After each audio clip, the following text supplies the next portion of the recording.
설은 잘 보내셨나요? 설 끝나고 처음 하는 건데, 그, 저는, 저는 이제 슬슬 1차 공부를 좀 하고 있어가지고, 답안지, 이거, 법규 답안지 새 거를 쓸 시간이 없어가지고, 예전에 썼던 거 안 한 거 위주로 이제 좀 몇 주 해야 될 것 같고요.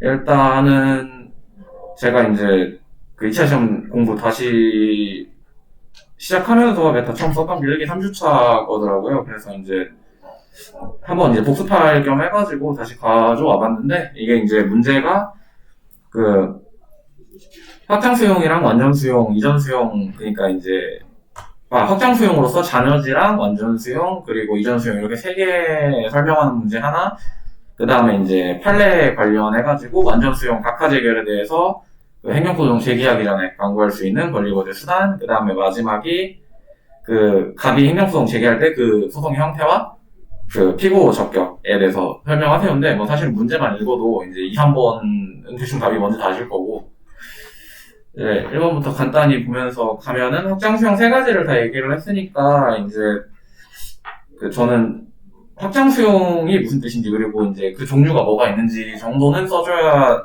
된다고 봤어요. 이제 보통 그 잔여지 수용이랑 완전 수용, 이전 수용을 각각은 잘들 외우고 계시는데, 이 확장 수용이랑 확장 수용의 이제 일부라는 거를 약간 좀 개념 체계가 헷갈리는 분들이 많이 계시더라고요. 저도 처음 공부했을 때 이게 이제 처음에 몽땅 외워보다 보니까 그 가면서 점점 헷갈리더라고요. 그래서 이제 그냥 이 세 개를 확장 수용이라고 부른다. 그냥 그 정도 알고 계시면 될 것 같고. 그래서 이제 확장 수용이라고 명확히 법조문 이런 거는 없어요. 다 각각 있고 이제 이론상 있는 말이니까 그렇게 외워두시면 될 것 같고, 잔여지 수용, 완전 수용, 이용 수용 있는데, 잔여지가 제일 중요하죠, 사실은. 이제 법 74조랑 시행령 38조 뭐 이런 거 다 외워두시면은 이제 나중에 도움이 될 것 같고, 완전 수용 같은 경우에는 사명권으로 우리가 많이 외우는데, 이거는 이제 토지 수용 관련해가지고 72조에 있는 거고요. 마지막으로 이전 수용은 이거를 완전 수용이라고 봐야 하느냐라는 뭐 견해도 있다라고 기본서에 저기 나와 있는데, 원래 이제 건축물 및 그러니까 지작물들은 이전비 보상 원칙이나 그 이전이 어렵거나 아니면 가격보다 이전비가 비싼 경우, 그것도 아니면 사업 시행자가 직접 사용할 목적으로 취득한 경우는 가격 보상이 가능하다. 라는 이런 게 있죠. 그래서 뭐 이 정도는 외워두셔야 된다고 생각하고, 사실 이제 배점 10점에 이렇게 세 가지 개념을 설명하라고 했는데, 사실상 완전 수용이 뭔지도 얘기를 해야 되니까 4개를 설명을 해야 되거든요. 그래서 설명하니 그냥 각각 조문이랑 의 정도 쓰고 나니까 뭐 분량이 사실 끝난 것 같아서 쓰기가 좀 어려웠고, 그리고 밑에 내려가서 이제 완전 수용 각하 재결에 대해서 행정소송을 제기하기 전 강구할 수 있는 권리구제 수단에 대해서 얘기하라고 했는데, 이제 중요한 건 행정수용 제기 전이고, 일반적인 수용 재결에 대한 불복 절차 3가지, 이의재결, 그 다음에 그러니까 원래 이제 행정청의 처분 관련해서는 이의신청을 한번 하고 행정심판을 하고 행정소송으로 넘어가는데, 행정소송 이전이라고 했으니까 이의신청과 행정심판을 얘기하는 건데, 우리 법에서 얘기하는 이의재결 같은 경우에는 특별법상 행정심판으로 보기 때문에 그 법적 성질을 사실 별로 쓸 게 없죠. 그래서 이제 토지보상법 83조 보시면은 우리가 이의재결 관련된 조항이 있는데요. 이런 문제 같은 경우에는 규정 먼저 써줘야 된다고 생각하고, 그 다음에 이제 여기서 중요한 거는 이의재결의 법적 성질을 그래서 한번 다뤄주는 게 좋다고 봅니다. 이게 이제 비슷한 걸로 우리가 표준지공시지가랑 개별공시지가 쪽 가시면은 이게 문제로 기출에도 나온 적이 있어요. 이의신청의 법적 성질이 무엇이냐. 이제 왜 중요하냐면은, 그러니까 이의신청 이후에 행정심판을 한 번 더 거칠 것이냐, 아니면 이의신청 자체를 특별법상 행정심판으로 볼 것이냐, 이게 이제 뭐라고 얘기해야 될까? 절차적 문제나 이제 제소기한적 문제나 이런 여러 가지 문제들이 겹쳐가지고 실제 이제 굉장히 중요한 문제로 볼 수 있거든요. 우리가 이제 책만 볼 때는 그렇게 중요하지 않을 수도 있지만. 그래서 이제 이런 문제가 나오면은 저 같은 경우에는 행정심판법 4조에 특별행정심판을 규정하고 있는 이게 있어요. 이제 저희가 물론 감정평가 시험이고 이제 변호사나 행정사 시험은 아니기 때문에 이렇게 굳이 이런 것까지 써줘야 되나 싶기는 한데, 그래도 이제 행정심판법에서 사실 4조 하나만 외우면 되니까, 그냥 이 정도는 알아두시면 좋지 않을까라고 생각을 하고요. 그래서 이제 이 신청의 내용도 써줘야 된다고 생각을 하는데, 사실상 쓸 게 그거밖에 없으니까. 근데 이 신청의 내용은 이제 행정소송하고 여기서 이 신청이 조금 다른 거, 그러니까 이 신청, 그러니까 행정심판하고 조금 다른 거는 행정소송은 반드시 위법한 것에 대해서만 제기가 가능한데, 행정심판 같은 경우에는 위법성 플러스 부당함까지 추가가 돼 있죠. 그러니까 뭐 그 내용이 너무 부당하다고 생각하면 뭐 행정심판을 제기할 수 있다, 뭐 이런 구절이 있는데, 뭐 이건 그냥 여담이긴 한데 이런 식으로 제기한 행정심판은 대부분 기각된다고 해요. 그렇대요. 네. 그러니까 소송 가서 자기들이 안 질 것 같으면 그냥 기각시킨대요, 웬만하면. 근데 뭐 그렇겠죠, 근데. 제가 말 안 해도 그럴 거고, 이거는. 국민을 보호할 생각은 안 하고 진짜. 좀 안타까운 얘기지만 그렇다고 하네요. 그래서 이제, 이 신청에 대한 이제, 그 보상금이, 이제 누가 신청했냐에 따라 다른데, 이거를 토지 소유자, 그러니까 피수용자가 신청을 한 경우에는 뭐 당연히 보상금을 늘려달라라고 신청을 할 거고, 반대로 사업시행자가 하는 경우에는 보상금 너무 과도하니까 깎으라고 얘기를 하는 건데, 그렇기 때문에 이제 재결에 따라서 보상금이 늘어난 경우랑 보상금이 깎인 경우에 이제 각각 조금 어떻게 처리해야 되는지가 다르니까, 왜냐면 보상금이 깎인 경우는 사업시행자가 그냥 깎인 보상금대로 줘버리면 되는데, 보상금이 늘어난 경우는 사업시행자가 더 줘야 되잖아요. 근데 이거를 기간 같은 걸 정해놓지 않으면은 이제 무한정 늘어질 수가 있기 때문에 이제 30일이라고 규정을 해놨어요.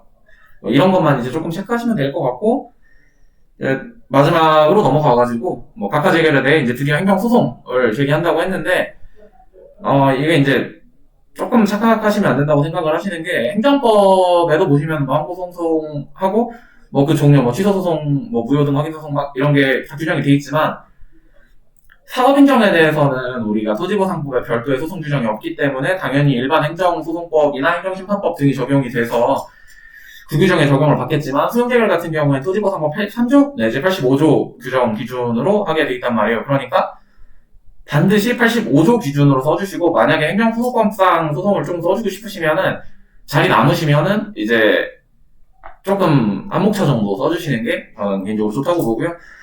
그래서 개설 가면은 이제 토지보상법 85조에 따라서 이제 규정되어 있는 건 두 개죠. 취소소송하고 그 보상금 증액 또는 감액 에 대한 소송, 이거 두 가지인데, 이게 이제, 사실 저는 이런 문제가 나오면은 약간, 전체 목차 구성 잡을 때 조금 고민이 있는 건데, 토지보상법 85조는 취소소송과 보증소를 두 가지를 규정을 하고 있고, 근데 사실 저희는 이 문제가 너무 많이 나왔던 문제라, 특히 피규정법까지 물어보면 이거 사실상 그냥 보증소 쓰라는 얘기거든요. 근데, 아직도 그걸 잘 모르겠어요. 어떻게 그러니까 그냥 취소소송이고 보증소고 뭐고 다 설명을 한 다음에 마지막에 이제 판례 쓰고 그 뒤로부터 이제 판례에서 보증소라고 했으니까 보증소로 가야 된다라고 띡하고 결정을 할지, 아니면은 그냥 제가 지금 쓴 것처럼 개설부터 그냥 나는 산 같은 경우가 실제 취소를 원하는 게 아니고 보상금 증감을 다투는 거니까 그냥 보증소 위주로 설명을 하겠다고 20.5치를 보증소로 다 채울지, 이게 이제 매번 조금 고민이기는 한데, 그냥 잘 모르겠으니까 각자 판단에 맡길게요.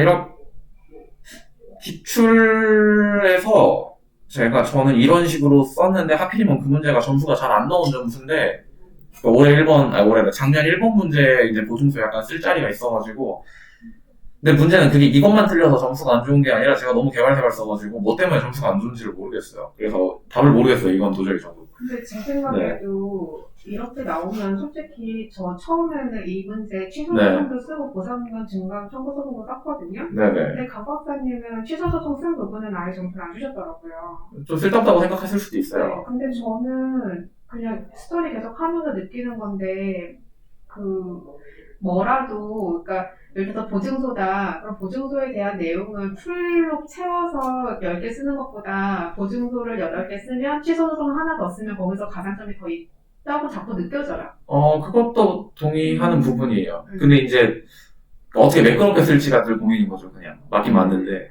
그래서 이거 자체가 그냥 여기에서 지금 보상금에 대한 걸 되게 길게 쓰셨잖아요. 네. 그럼 여기서 개설해서 이렇게 쓰고, 그래서 개설해서 취소소송 뭐 간단히 이렇게 쓰고, 취소소송 의랑 취지 정도만, 의랑 간단하게 뭐 어떤 소송이다 정도 쓰고, 그 다음에 보상금으로 넘어가면 되지 않을까요? 그것도 괜찮을 것 같아요. 안 쓰는 것보단 그게 나을 것 같아요. 제가 그러면 생각해도. 저는 취소소송 쓴 거에도 안 쓴 사람이랑 점수가 들어갈 것 같기는 해요. 뭐, 근데 강 박사님은 점수를 안 주시니까 강 박사님 답안에는 안 쓰게 되더라고요. 그러니까 뭐 늘 얘기하지만 상대평가니까 남들 다 안 썼는데 내가 썼으면 조금 더 좋게 봐줄 수 있겠죠. 그 부분도. 성분에 네. 대한 내용을 하나를 더 쓰느니 차라리 근데 이게 사실은 피배 조건에 관해 설명하라는 이 문제가 기출에도 너무 명백하게 보증서 얘기하고 나온 거라서 좀 애매하긴 해요.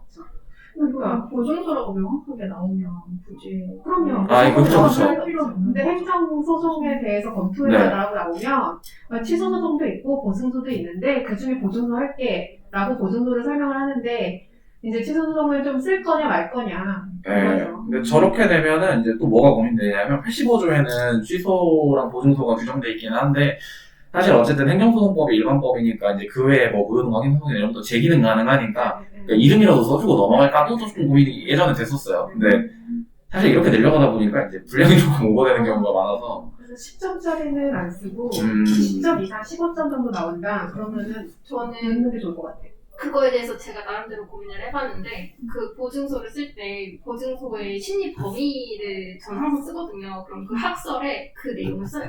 그 취소 소송에 뭐 의해한다는 설, 뭐 보증서에 의해한다는 설 해가지고 내가 이거 알고 있어라고 언급해주는 학설에다가 쓰시는구나. 학설 쓸 때 그 취소 소송에 의해한다는 설을 그렇게 그러니까 간단하게. 그래서 매번 그러는 건데 오히려 답이 뻔한 것들이 조금 쓰기가 좀 막막해요. 시작할 때 난 다 뻔히 아는데 이거를 다 써야 되나. 그러니까 분량 생각하면은 이거 어떻게 해야 되나 싶고 근데 다 좋은 방법인 것 같으니까 이제 방금 나왔던 얘기 중에서 취합해서 하면 좋을 것 같네. 사실 방금 얘기한 걸 다 쓰기에는 진짜 분량이 안 나요, 그거는. 분량 보고서 좀. 네, 각자 고민해보고 여기서 이제 몇 가지 정도 더 추가하고 뭐 어차피 100점 맞을 시험은 아니니까. 아니 근데 그렇잖아요. 진짜 맞아야 된단 말이에요. 아니 근데 뭐 상대평가니까 진짜 맞아야 돼요. 그러니까 최근 소장님은 괜찮으시겠지만. 아니 근데 뭐 저도 내년에 또 76점? 78까지? 그 내년에 또 점수가 잘 나온다는 보장은 없기 때문에 저도 버프 55점 대학 가볼게요. 아니 왜 그러세요? 아무튼 뭐 일단 그런 의견들이 있고 전 다 좋은 의견이라고 생각하고 이제 본인이 사실 글씨 빨라서 분량 좋아서 다 쓸 수 있다 이러시면 다 쓰는 게 제일 좋은 것 같고 안 되면은 그러니까 놀이 연습해보다 안 되면 조금씩 빼시고 그게 맞는 것 같아요. 일단 넘길게요. 그래서 내용 같은 건 뭐 너무 뻔하죠. 보증서 뭐 당연히 의 쓰셔야 될 거고 관련 규정 쓰셔야 될 거고 법적 성질 쓰셔야 되는데 법적 성질은 뭐 이거 뭐 다들 아시죠? 형식적 당사자 소송이고 확인급부 소송인데 저 사실 확인급부 소송이 왜 확인급부 소송이라는 지가 처음에 좀 이해가 잘 안 됐었는데 이거 그냥 그거예요. 그 손실보상금은 그러니까 뭐라고 해야 되지? 그러니까 우리가 어떤 걸 만들어내가지고 보상을 해주는 게 아니라 법에서 이런 방식에 의해서 평가해가지고 보상해라라고 정해져 있으니까 사실은 그거 계산하는 게 복잡해서 그냥 감정평가한테 맡기는 거고 그거를 그래서 이제 보상금이 적거나 많다는 얘기는 정당한 보상금과 괴리가 돼 있는데 그거는 이제 그러니까 내가 원래 100 받아야 되는데 보상금이 80으로 나왔으면은 그 20을 증액해달라고 말은 하지만 실상은 100을 받아야 되니까 정당하게 100을 달라라고 얘기하는 거니까 확인급부 소송, 그러니까 확인하고 돈 내놔라 하는 소송이라서 확인급부 소송이에요. 이게 옛날에 좀 이해가 안 됐었어요. 그리고 아무튼 뭐 그렇게 됐고 이제 보증서 쓰면은 뭐 특수성 이거는 예전에 기출에 아예 대놓고 문제로 나왔던 적이 있는데 그때까지만 해도 사람들이 이거를 이제 특수성이라고 목차를 안 해왔었으니까 좀 많이 잘 못 썼다고 하더라고요. 얘기 들어보니까 좀 한 10년 다 된 것 같은데 그게 아무튼 그래서 뭐 되게 여러 가지 있는데 이제 피고적격인데 왜 뭐 행정청의 처분을 대상으로 하는데 왜 뜬금없이 행정청이 아니라 사업시행자를 대상으로 하느냐 그러니까 토지수용위원회를 대상으로 해야 되는 거 아니냐 이게 이제 하나의 특수성. 우린 그냥 외우니까 공부 처음 하실 때는 이게 뭐가 이상한지도 잘 모르는데 조금 특이한 게 맞아요. 그리고 이제 심리 범위는 보상금 증감 청구 소송인데 뭐 이제 토지 등의 뭐 그러니까 어떤 토지를 수용할지 말지 여부, 뭐 잔여지 수용 여부, 범위, 뭐 대상 모든 걸 다 평가하니까 쉽게 말하면 이제 실질적으로 그 평가로 보상금의 증액의 그 영향을 미칠 수 있는 건 다 심리할 수 있다. 이러니까 심리범위도 좀 세게 한 게 맞고. 그다음에 이제 제소 기간 같은 경우에 일반 일반 행정소송보다 짧아요, 이게. 조금. 그 원래는 안날부터 90일, 이튿날부터 1년인데 이거는 이제 조금 짧으니까 그것도 근데 이거 날짜를 제가 안 써놨네. 사제소송은 네. 원칙적으로 제소기간이 없는데 보증서는 제소기간이 있다는 게 차이점 아니에요? 그런가요? 당사자는 소속 없습니다. 네. 아, 맞아. 그걸로 써야 되는구나. 그렇대요. 근데 이게 펜이 너무 안 나와가지고 좀 써드리고 싶은데. 그러게요. 내가 취소소송 규정인데, 이거는. 네. 그러게요. 이거, 네, 이렇게 쓰시면 안 돼요, 여러분. 이렇게 쓰시면 안 되고, 당사소송은 규정이 없어요. 이거, 당사소송은 그러면 시효가 적용이 되나? 그렇지 않을까? 네, 시효가 적용이 될 텐데. 채권에 대한 일반적 시효. 10년이죠? 채권의 종류가 다 다르죠. 그러니까 이거는 10년 아닌가? 5년? 일반적으로 10년. 일반 10년인데, 네, 특수한 거에 해당되진 않으니까 우리가 외웠던. 아무튼. 그 다음에 청구의 병합 같은 경우에도 이제 예비적 병합 인정할 수 있다는 거. 인사소송 사실 솔직히 얘기하면 저 아직도 이게 무슨 뜻인지 몰라서 그냥 통째로 외웠어요, 이거는. 30초? 사실 그 청구의 병합을, 70조 아니에요? 70초가. 네, 그 청구의 병합 외우려면은 민사소송법을 다시 봐야 될 것 같은데 자신이 없더라고요. 그래서 그냥 안 봤어요. 30몇 조 아니에요? 70초. 70조 아니에요? 77? 76조? 네, 제가 이렇게 말하면 그런데 그거 규정까지 쓰는 사람 2,000명 중에 10명도 안 될 거예요. 무슨 있는지도 몰라. 있긴 있는데 제가 보기에 손해배상도 지금 706조 썼는데 지금. 손해배상 썼어요, 저도. 아 그래요? 불법행위로 인한 손해배상 얘기랑 그거 썼어요. 근데 이거는 2,000명 중에 10명 없어요, 내가 보기에 쓰는 사람. 그러니까 그냥 넘어가죠. 그리고 이제 소개를 해가지고 아무튼 이제 결론은 내야 되니까 각하재결에 대해서 이제 토지보상법 82조 2항 보증서 제기해야 되고 이때 이제 피고는 사업시행자로 하여야 한다. 네, 이게 뭐 답이죠, 이게 어쨌든. 그러니까 네. 아무튼 그러니까 우리는 이 마지막 줄 이거 소결 하나 쓰려고 앞에서 이제 주저리 한 거예요, 사실은. 넘길게요. 문제 2번은 2점짜리였고요. 이거 같은 경우에는 감정평가 실무 기준의 이제 법규성 관련된 문제였는데, 이게 이제 우리 시험에 몇 가지 안 되게 나오는 학설과 판례의 태도가 다른, 네. 그런 문제죠. 몇 개 있어요, 몇 개 있는데, 일단 요점부터 얘기하면 판례는 감정평가 실무 기준은 법규성 없다. 그리고 학설은 있다. 이거 두 개인데, 알고 가시면 좋을 것 같고, 개설은 그냥 적당히 이렇게 쓰시면 되시고, 법규 성질이 있으면은 이걸 안 따랐으면 위협한 거고, 법규 성질이 없으면 이거 안 따라도 위협하지 않은 거니까, 그냥 그렇게 쓸 거다라고 얘기하고, 실무기준의 법규 성질을 목차 잡고 관련 개념이 있었는데, 이제 행정규칙이랑 법령보충적 행정규칙 두 가지는 저는 써주는 게 좋다고 봐서 일단 써줬고요. 이것도 매번 고민인데, 하나만 쓸까, 아니면 둘 다 쓸까, 고민인데, 자리차리 많이 안 하니까, 그냥 동그라미 처리해서 두 개 다 썼고요.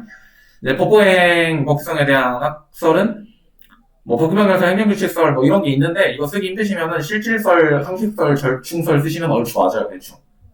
대부분 학설이 그렇게 쓰면 맞아요.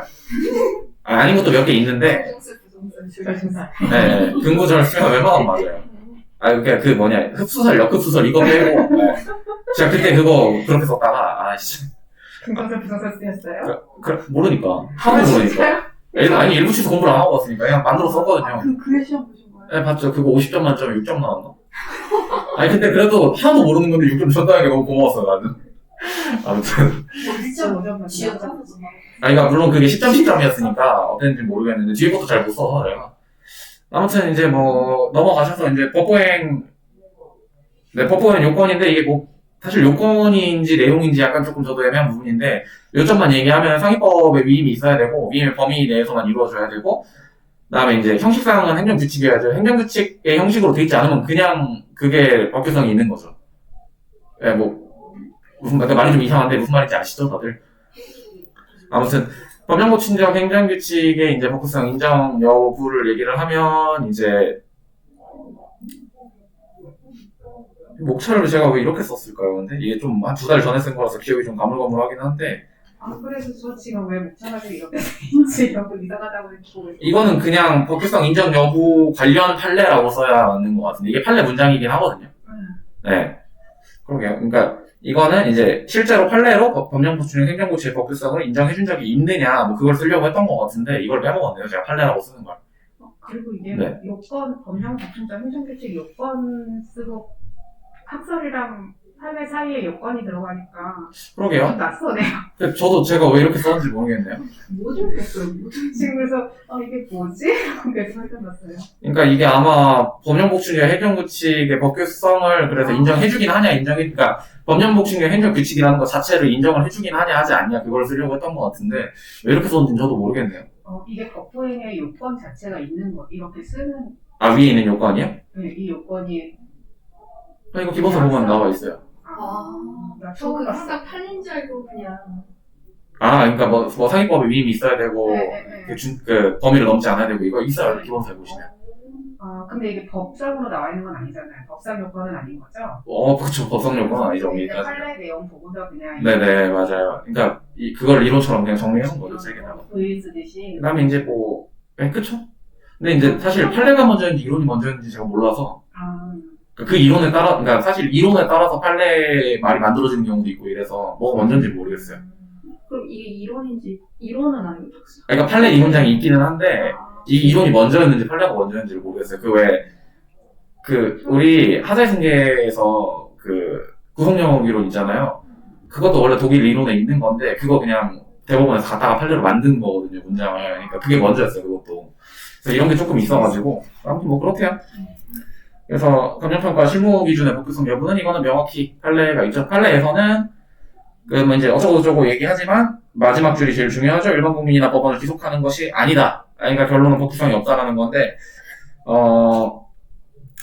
다시 말하지만 학설하고 판례의 태도가 달라요. 학설은 이게 이제 우리 감정평가에 관한 규칙에 보시면은 이제 세부 조항을 국토부 장관이 정한다라는 규정이 있고 그거에 따라서 만들어진 게 실무 기준이니까 법규성이 있지 않냐라고 이제 학설은 보고 있는데 판례는 이렇게 부정을 했고 이거 뭐 마지막에 쓸 거긴 한데 일단 법규성이 있는 경우 없는 경우 다 물어봤으니까 문제에서는 이제 둘 다 각각 나눠가지고 법규성이 있는 경우는 당연히 안 지켰으면은 위협한 거고 법규성이 없는 경우는 안 지키든 말든 상관없는 건데 이게 이제 강 박사님 표현에 의하자면은 대법원에서 이런 것까지 다 법규성이 있다고 인정을 해버리면 이제 전문 자격사 제도의 취지나 우리의 이제 재량권 이런 것들을 보장해주기 위해서 그냥 없다고 판시해준 것 같다. 근데 사실 우리 그러니까 감정평가사 입장에서 사실 고마운 거거든요, 그게.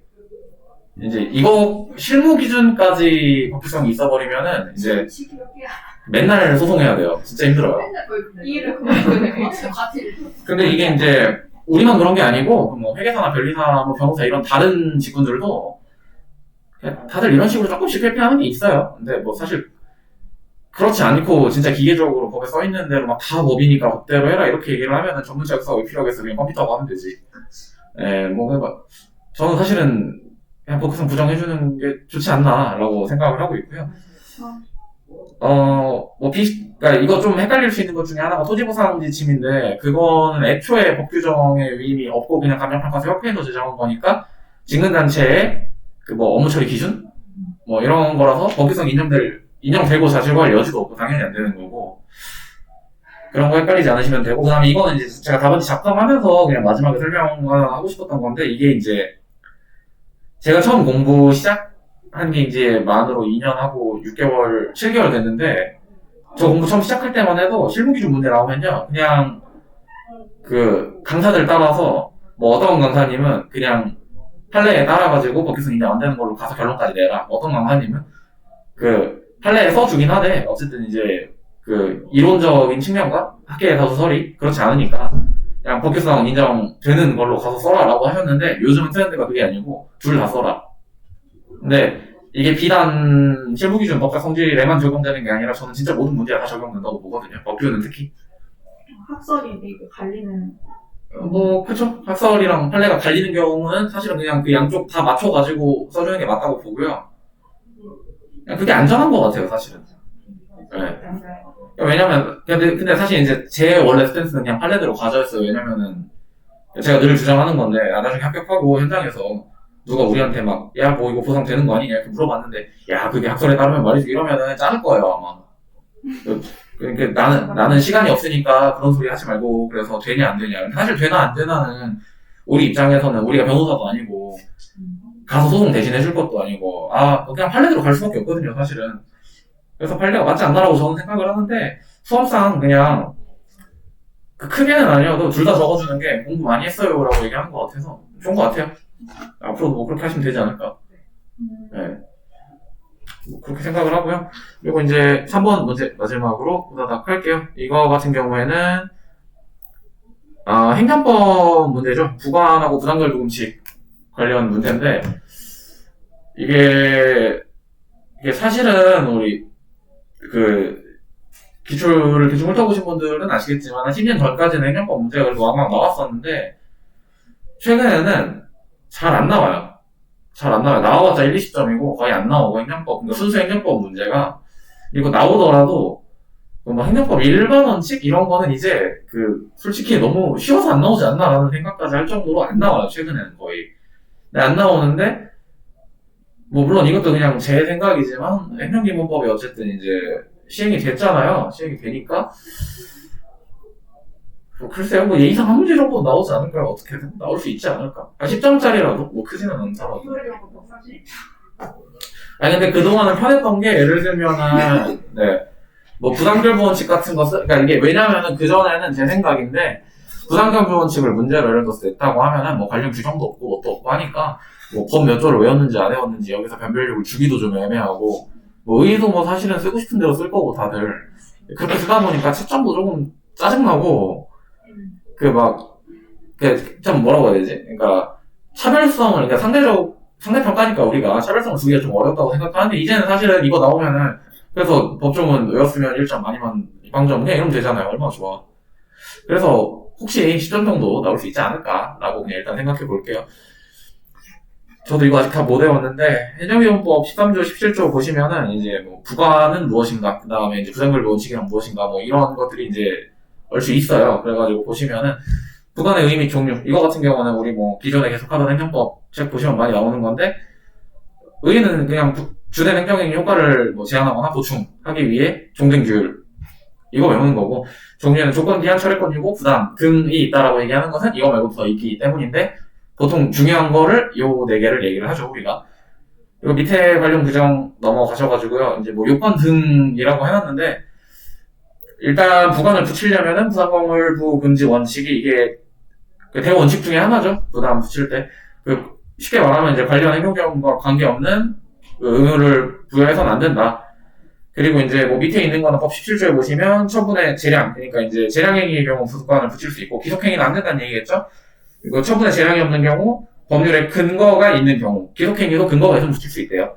그리고 부관은 각호의 요건에 적합하여야 한다 이건데 사실 이거 못 외웠던 건데 그냥 그때 법정 보고 베껴서 쓴 거라서 외우시면은 좋을 것 같은데 사실상 이거 보면은 부당결부 원칙이랑 그다지 차이가 없어요. 목적에 위배되지 않아야 되고 실질적 관련이 있어야 된다가 뭐 그 뜻이나 마찬가지니까 뭐 마지막에 있는 최소한의 범위일 것은 사실 굳이 따지면 비례원칙하고 좀 더 가까운 것 같기는 한데 아무튼 이런 규정이 있더라고요 이제 법 규정에. 그리고 이제 부관만의 독립된 취소소송 제기가 가능한지 여부 이거는 예전에 기출에도 한번 나온 적이 있었고 아마 언젠가 한번 또 나올 수 있지 않을까라고 이제 생각되는 문제인데 이제 문제점 같은 그러니까 행정법 이론 문제가 나오면 저는 문학관검 그냥 갖다 웬만하면 바르는 편이거든요. 그래서 이제 문제점 같은 경우에는 이건 이 문제점은 사실 쓸데없는 목차가 아니라 이게 중요한 목차니까 얘기하면은 부관이라는 게 주된 행정행위가 아니고 종된 규율이니까 이것만을 제어할 수 있냐 아니면 이제 주된 행정행위 전체를 대상으로 소송을 제기해야 되냐 뭐 이게 문제가 되는데 학설을 쓸까 말까 하다가 자리 없어서 안 썼어요. 쓰기도 귀찮고. 그리고 판례 같은 경우에 이제 보통 우리가 이것만 외우죠. 부담의 경우는 해당 부관만을 대상으로 취소소송 제기할 수 있다. 그 외의 부관의 경우는 부관과 행정행위 전체를 소외 대상으로 해야 된다. 이게 이제 이유를 얘기를 하면 부담 같은 경우에는 뭐 분리가 가능하고 뭐 중요한 것이 그 내용이 중요하고 뭐 어쩌고 이런 게 있는데 학설에 있어요. 근데 사실 저도 제대로 안 외워가지고 그렇게 됐고 부분장 뭐라고 하죠? 부분장 부담만 분리 가능하다. 네 그쵸. 부담만 가능하다. 분리 가능하면 가능하다. 전부 가능하다. 부분장. 그렇게. 배우세요. 부분점. 저는 저 문장 통째로 다 외워가지고 지금은 근데 그냥 구간 나오면 그냥 기계적으로 저것만 써요. 그래서 뭐 이제 요점만 얘기하면 사안의 구간 같은 경우에는 이제 사실 이제 분량이 많았으면은 구간이 뭔지, 그러니까 부담이 뭔지부터 써야 돼요. 자기 부자기 급부 수의는 뭐 이런 거를 얘기를 하는 거고 그렇게 하면 자기 부자 너무 안 외워져가지고 마지막에 그냥 통째로 외웠어요 저도. 그래서 판례의 태도에 따라서 뭐 부담의 경우는 진정일부 취소 소송 이것도 헷갈렸어. 저 진정일부 취소 소송이랑 부진정일부 취소 소송이랑 뭐 이게 뭔 소리야 도대체. 이름이 너무 어려워. 그러니까 이름을 왜 이렇게 어렵게 쓰는지 모르겠어요. 아무튼 취소 진정일부 취소 소송 제기가 가능하고요. 그래서 이제 서민정과 분리하여 뭐 기피치나 부담만을 대상으로 취소 소송을 제기할 수 있다. 부담이니까 부담 같은 게 그렇고 그 위법성 검토도 해줘야 되는데 이제 위법성 검토 같은 경우 이것도 문학 판검으로 그냥 웬만하면 가는 편인데 그 문제점 같은 경우에는 사업률의 50%의 기부채납 근데 사실 솔직히 얘기하면 부관의 위법성 검토 이 부분은 시험에 나오기 저는 어렵다고 생각을 해요. 왜냐면은 사업률의 50% 기부채납이 과다한지 아닌지가 사실 뭐 답이 정해져 있는 건 아니잖아요. 이건 쓰기 나름이라서 뭐 누구는 거부하지 않다고 볼 수도 있는 사람이 몇 명이나 있을지 모르겠지만 아무튼 근데 이게 더 기출문제 나온 거 아니에요? 옛날 스타일이 좀 이랬어요. 근데 요즘 이렇게 내면은 기출문제 13회. 네, 요즘 이렇게 내면은 아마 싸울걸요? 요즘 이렇게 내면 뭐 50%가 그래서 왜 과도하냐, 근거가 있냐, 막 이러면서 쏘는 걸걸? 내가 보기에. 이 문제가 기출이에요. 네네. 그러니까 요즘은 안 나올 거예요, 이렇게. 그래서. 가능성 없다고, 별로. 그래서 부담걸부 원칙 뭐 위반했냐? 뭐 저는 그냥 위반했다고 쓸 건데, 이게 말 만들기가 어려워요. 왜냐면 50%가 왜 과다한지에 대한 거를 밑에 좀 써주고 싶은데, 이거 왜 과다한데? 이건 쓸 말이 없어요, 별로. 과다하죠. 근데 뭐, 모르죠. 누구는 과다하지 않다고 생각할 수도 있으니까. 뭐, 저는 아니지만. 상식적으로 토지의 50%를 기부 체납으로 부과하는 건 상식적으로 객관적 정당성이 결여한 거 같아요. 그냥 그렇긴 한데, 우리가 답안지에다가 상식적으로 아닙니다. 라고 쓰긴 또 없으니까. 그러니까 말 만들기가 너무 어려워요. 당연히 아닌 건데.